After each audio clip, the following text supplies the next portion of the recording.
America. Today it's often called the most powerful nation on earth.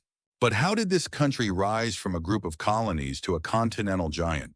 The story of America's birth is one of both vision and violence, a history filled with brilliant leadership, bold expansion, but also deep tragedy for the native peoples who once called this land their own. Part 1. Colonial Beginnings and Native Tragedy. The United States began with 13 colonies along the Atlantic coast, settled largely by Europeans seeking opportunity and freedom. But this freedom came at a terrible cost. Native American nations, who had lived on this continent for thousands of years, were decimated by war, disease, and displacement. Entire communities were destroyed.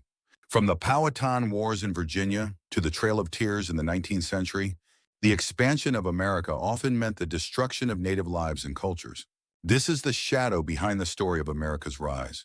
A nation founded on ideals of liberty, yet built on the suffering of others. Part 2. Founding Fathers and Independence. In 1776, the colonies declared independence from Britain. At the heart of this revolution were figures like George Washington, the general who led the Continental Army to victory, and Thomas Jefferson, who drafted the Declaration of Independence, proclaiming that all men are created equal. Of course, those words did not yet apply to women, to slaves, or to Native Americans. Still, they became the guiding light of a new nation, a promise that future generations would fight to fulfill. Part 3. Early Republican Expansion. After independence, the young United States faced the challenge of survival. The Constitution established a framework for government, balancing power between states in the federal system. Under President Thomas Jefferson, America doubled its size through the Louisiana Purchase of 1803, buying vast lands from France and opening the frontier. Later, under President James Polk, the nation expanded again after the war with Mexico.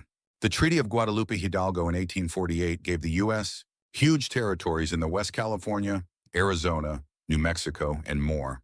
In 1867, Secretary of State William Seward oversaw the Alaska Purchase from Russia, which critics at the time mocked as Seward's folly.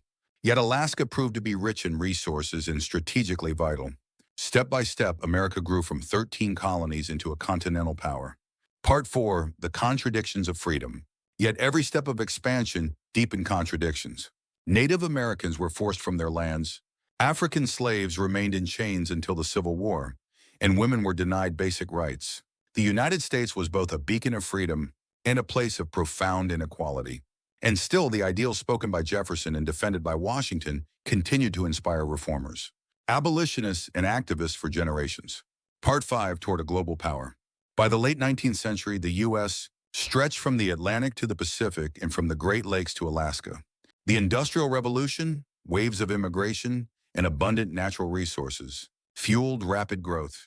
The country that had once been a fragile group of colonies was now poised to become a global leader. The birth of America, then, is not a simple story of triumph. It is a story of both glory and grief of Jefferson's ideals, Washington's courage, and the relentless pursuit of land and opportunity, often at the expense of native nations. This dual legacy, freedom and conquest, vision, and violence, continues to shape the United States today. So when we look back on the birth of the United States, we see a nation built on bold dreams and bitter costs. It is both the story of liberty and the story of loss. What do you think? Is America's rise a tale of unmatched progress, or does its shadow still define the nation today? Leave your thoughts in the comments.